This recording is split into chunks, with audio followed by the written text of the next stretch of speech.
salaamaaleykum nuyu naa ñëpp maa ngi tudd Chérif Asfati réalisateur de la série Impasse PDG de Sénégal Pictures donc ce message j'aimerais partager ça ak suñu abonnés yi aussi ak internautes yi ak tout le monde parce que depuis quelque temps ñu ngi réclamer le dernier épisode de Impasse le long métrage moo waroon tëj carrément 5e saison bi ak toute la série en tout cas moom lañ leen promettroon depuis l'année passée que dañu waroon tourner. Pour ñu xam dëggantaan Impasse xam nga ni c'est une série qu'on a commencé à tourner depuis 2016 au début c'était un long métrage après mu ñëw nekk benn série et donc def nañ ci 5 saisons à peu près ñu ngi waaj a dugg dans le 100e épisode foofu la ñuy tëjee lépp c'est-à-dire 4 ans de tournage beaucoup d'efforts beaucoup de saisons ak beaucoup de passion mais tout ça pour dire quoi que le sujet on l'a vu venir quoi parce que boo xoolee Impasse dafay wax de manière générale sur la relation qu'il y a entre la jeunesse et la police sénégalaise de manière générale donc série bi si loolu lay tourner quoi avec des personnages de gauche droite etc. donc pour ñu xam série bi xam nañu depuis la première saison deuxième saison troisième saison il y a une bande de jeunes yoo xamante ne ils ont eu un problème un policier est mort par accident après ñu war leen topp am keneen ku tudd Sool ku dëkk ci banlieue bi koo xamante ne xam nga ndogal dafa ñëw yegg si mu taw seen kër inondé par une faute de responsabilité à la famille benn bébé dee fa si ndox bi après nag ñu ñëw jël yaayam pour responsabilité homicide involontaire donc on a traité un sujet thématique et un sujet d'actualité boo xamante ne en général il y a un problème de langage il y a un problème de communication sérieux qu'il y a entre la jeunesse et la police, nos forces de l'ordre, etc. Donc, série bi di évoluer avec des histoires, des familles, etc. Saison bu nekk en particularité mu dem ba tourner lépp ba mu des le dernier épisode bu war a nekk benn long métrage.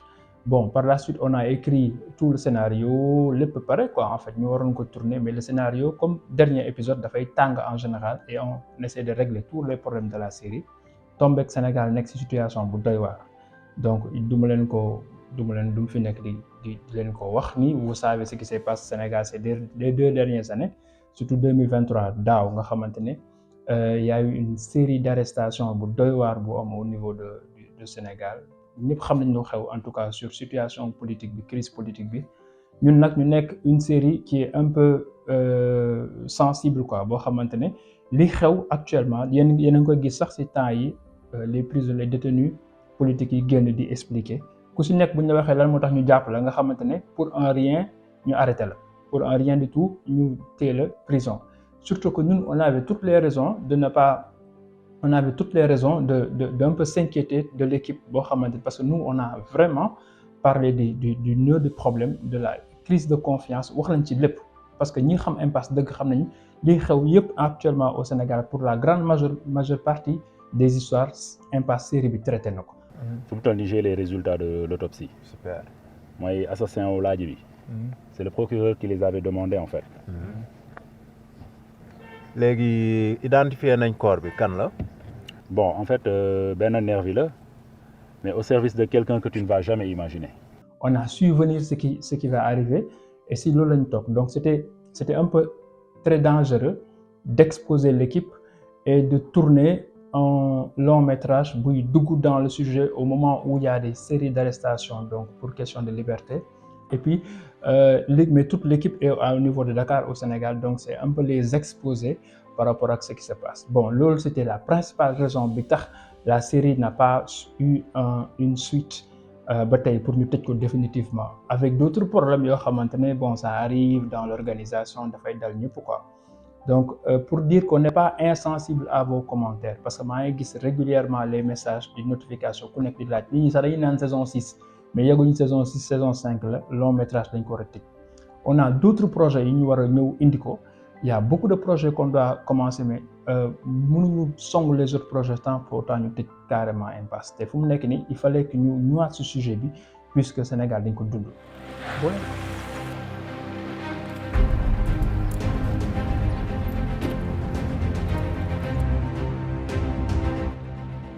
La police ça va naka moom. ça va sant va bien sant bu baax. police la ça va. waaw. salopard xamee nga bu baax. salopard. waxoon naa la nga def attention. ne jaanu ñàngoor bi mi ngi woon sa ginnaaw te nee na la Crip ana Sol amu leen droit def ma li ngeen di def nii. on s'en fout de tes droits dégg nga bordel de mbedd bu ñu fontoo wax ñu Sol fa la nekk mu gaaw balaa ñu lay téye lii pour le mot de mot te am nañ sa empreinte yi A ba Z. yéen tous doo leen ma ko def. teew moom ci mbedd bi lañ ko yëgee comme ñëpp. allez vous faire foutre da ngeen toog yéen. da ngay bari wax.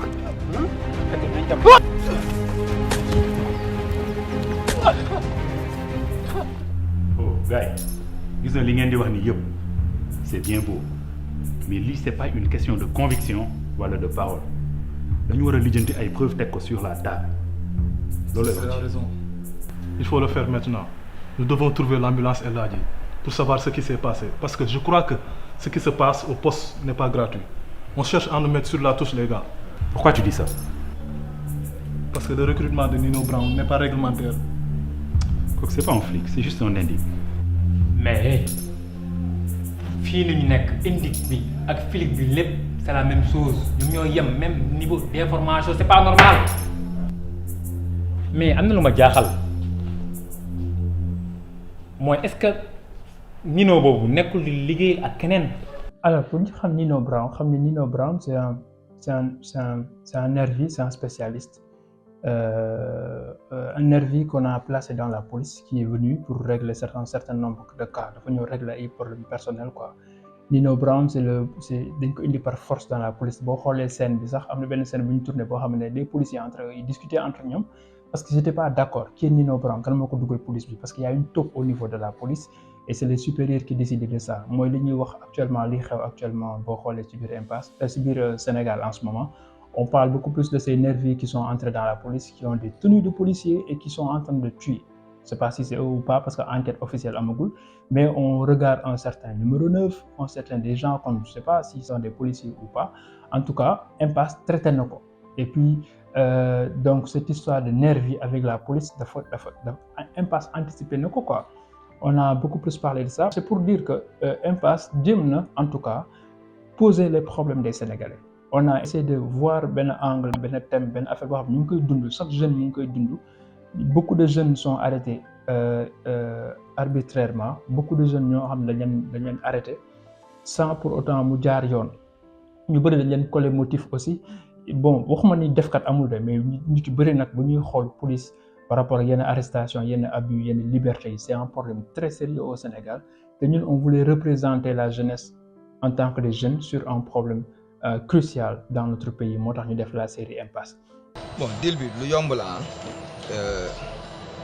ñaar ñu ne si photo bi laa bëggoon ngeen éliminer ma rek ngeen nettoyer ma. lan luy loolu lan mooy nettoyer Baxi. yow Aliou da nga am problème. Baxi j'espère que ñëwuñ ba fii nii pour tracer waat deal bi. non t'inquiète boss instant lu ñuy def mooy exécuter sama copain moo fi nekk di def yëfu booyee mii rek te lu ñuy waxante nañ ko ba pare. booy mosuñoo wax ay waxu liquidation ak affaire yooyu noonu mais Baxi arrêté yow lan la. xoolal yaa ngi may bëgg a soof ak sa yëfu bébé yi yaa ngi dégg. déglu ma saa xoolal xamoo ko woon. léegi xam nga ko. est-ce que yaa may dégg dama leen fay xaalis bu weex tàll pour ngeen liquider ma ñu nekk si photo yi. est-ce que yaa ngi dégg instant bii nii amoo choix soit da ngay nangu soit nga nangu dee est-ce que yaa may dégg de toute façon gis naa ne solo sa tenue coy. n'est-ce pas rend la fii comme xaj sànni la si mbedd mi defuma ko muy dara est-ce que yaa may dégg waaw ok léegi wàccal arme bi. teg si boos. wàccal arme bi boos.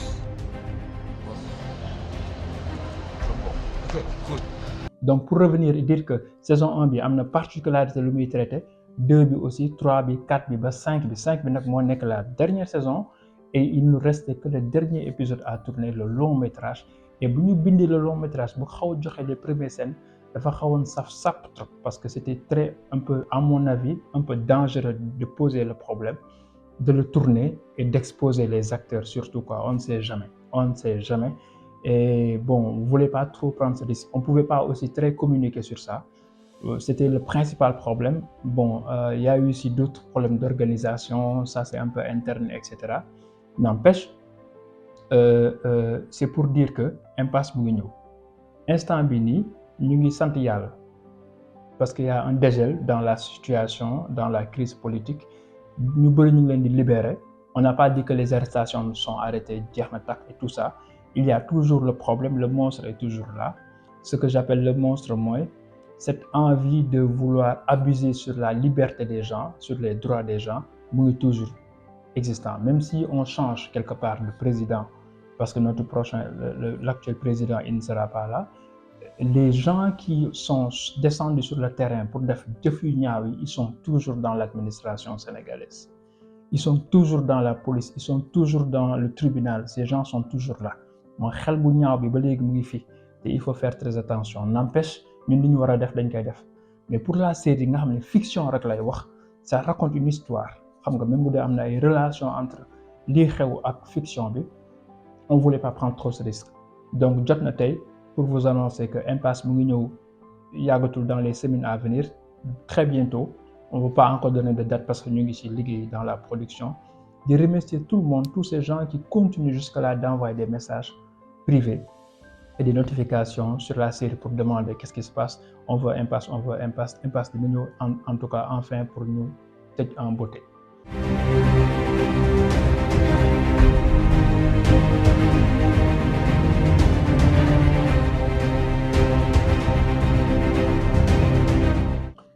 L'autre information que j'aimerais franchement attirer l'attention des gens et qui est très important à mon niveau, donc je le partage pour l'histoire, je le partage aussi pour notre communauté et nos abonnés. On a vu il y a 2 semaines de cela, donc en début de février, fait que situation bi ba légui dafa tang parce que temps yi manifestation yi mu ngi daw ba légui yagutul il y a de cela 10 jours 3 personnes ont été tuées à travers manifestation yi xam ngeen lool. Donc si tang système bu tang bobu non, on a vu ben communiqué du ministère de la Culture qui lance un gala. Je vais pas dire un festival, mais en tout cas ben genre événement bu mag la pour une première fois dina am ben genre gala organisé par l'État pour privilégier les meilleures séries au Sénégal, les meilleures séries, les meilleurs acteurs, les meilleurs techniciens en tout cas, pour jaajëfal leen parce que ñu ngi def liggéey bu am solo dans la culture et pour l'image du Sénégal. Donc bu ñu jotee affaire bi ñun kontaan nañ rafetlu nañ ko trop parce que on disait tout le temps que y a une injustice au niveau du secteur de la culture, surtout concernant les séries télévisées, parce que boo xoolee majeure partie des maisons de production ñoom ñoo defal seen bopp. Nit moo jug régler boppam ay sponsors, régler boppam ay fonds, fay ay salaires am, etc. Frais de tournage et lépp dafa compliqué. Donc toutes ces maisons de production que vous voyez, ils sont dans un travail extraordinaire, très difficile, et que c'est des gens qui créent des emplois et qui essaient de pousser le Sénégal yóbbu ko fu sori. Après nag bon, certes on veut me dire que le FOPICA il est arrivé parce que diggante bi am na benn fonds boo xamante ne ministère de la Culture, président de la République teg na ko fi pour di jàppale production cinématographique. Bon am na ñu si profito, ñu si jot. Mais c'est pas suffisant en fait. Donc pour revenir au sujet, quand on a reçu le communiqué qui dit que légui dañuy ñëw jaajëfal ñëpp ñu décerner comme benn festival avec les meilleurs acteurs, les meilleurs techniciens, les meilleures séries, etc. pour gagner un prix au nom du ministère de la Culture. Mais bu ñu gisee affaire dañ ko kontaan. C'est une très belle chose. Lii waroon nañ ko def bu yàgg. Problème bi mooy la date buñ ko defoon c'était dans la dernière semaine du mois de février bu ñu nekk nii. Ñun buñ koy xool ñu ngi jàpp ne élection présidentielle day am le 25 février. Comment le ministère de la Culture, le ministre pour le nommer Aliou Sow, bëgg teg benn festival dans la semaine des élections présidentielles. Boobu fekk nag xam nga Macky Sall, le président Macky Sall gënagul woon waxagul woon que dafay pousse affaire bi. Bu ma gisee affaire man j'ai réagi avec mon environnement ak gars yi directement. Ça c'est un problème en fait. Comment il peut poser une série, un événement pareil si biir élection présidentielle. Après ñu ne nañ patienter tuuti quoi. Ñu patienter aussi après bu président bi waxee ni carrément que voilà que dafa abroger mooy décret bu mu tegoon que maintenant dañuy pousse affaire bi élection bi affaire bi xaw a jaxasoo xam nga man j'ai un peu compris quoi comme attends nu mu demee nii bon xaaral ma jëm a rafet njort quoi en tant que Sénégalais parce que je sais que c'est le gouvernement et gëwuma que le ministre va prendre autant de risques pour poser un événement bu rafet ni dans une situation très compliquée. Comprendre parce que série muy festival muy événement sax bu respecté boppam bu ñu koy teg dañ koy teg ay mois à l'avant ñëpp festival bu gën a ndaw ba bu ñu koy organiser dinañ la wax 6 mois ou 3 mois à l'avant pour nit ñi mën a préparer communication préparer lépp pour que affaire bi def benn succès mais gouvernement certes am na doole mais foog mu respecter secteur bi mu nekk respecter ñi siy liggéey xam nga teg benn événement boo xamante ne même pour que sénégalais yëpp xam ko il faut nga continuer di si wax quoi comprendre donc nous on s'est dit que bon moi personnellement damay ragal mu nekk comme luy xew ci làmb ji chaque fois nga xamante ne bu ñu bëggee nelawloo sénégalais yi teg benn événement nga xam ne ñëpp si loolu la ñuy nekk quoi donc fu mu nekk nii c'est pas possible mais ba léegi ma cool quoi on est resté cool et tranquille et juste quand il y a eu ces morts à travers les manifestations yu am ñu gis ni ministère bi dalul si sa décision mu tegaat beneen communiqué di préciser aussi yan prix bu mujj bi génn quoi ma xam ne ñii ñu ngi insister ba tey donc il faut que ñun en tant que sénégalais aussi en tant que producteur de série je prends mes responsabilités li may wax ni ça n'engage que moi personnellement ok donc ñu envoyé ko ñu bind benn lettre partage ko quelques ñu xool lettre bi bind ko quoi rafet lu mu def parce que initiative bu nice su ko tegee c'est le premier ministre qui bu teg pas bu extraordinaire ci biir milieu des séries parce que franchement c'est une très belle initiative mais période bu mu ko def baaxul te bu dee dafa am beneen connotation politique c'est dangereux aussi parce que ñun soxlawuñu loolu quoi donc di terminer par message bi di ñaan Sénégal en tout cas pour le restant de li ñu dese fii ak élection présidentielle campagne électorale bi lépp jaar ci yoon que impasse bu ñëw en paix di xam ne aussi on a un retard extraordinaire à rattraper pour le Sénégal et pour l'Afrique par rapport ak suñuy contenu il faut ngeen jàppale ñu lu bëri vous les internautes vous nous aidez à suivre ce qu'on fait à vous abonner en masse à aimer à commenter parce que quelque part c'est pas nous dans nous pour le moment on propose des projets de société etc mais dinañ dem benn moment c'est nous et l'Afrique c'est le Sénégal et l'Afrique la production sénégalaise dans la sous-région et dans l'Afrique qu'est-ce qu'on pèse à l'Afrique quel est le message qu'on peut porter dans un monde boo xam ne tout est compliqué tout est divisé dans un monde où on nous prépare des projets de société qui sont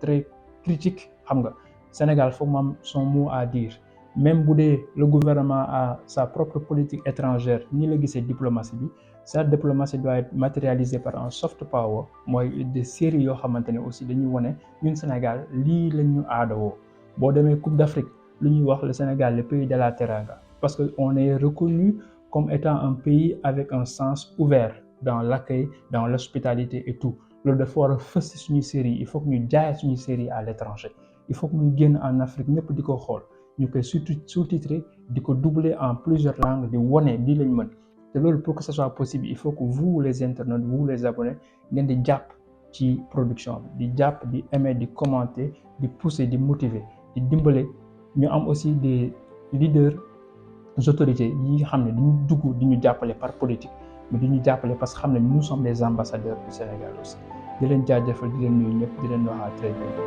jaajëf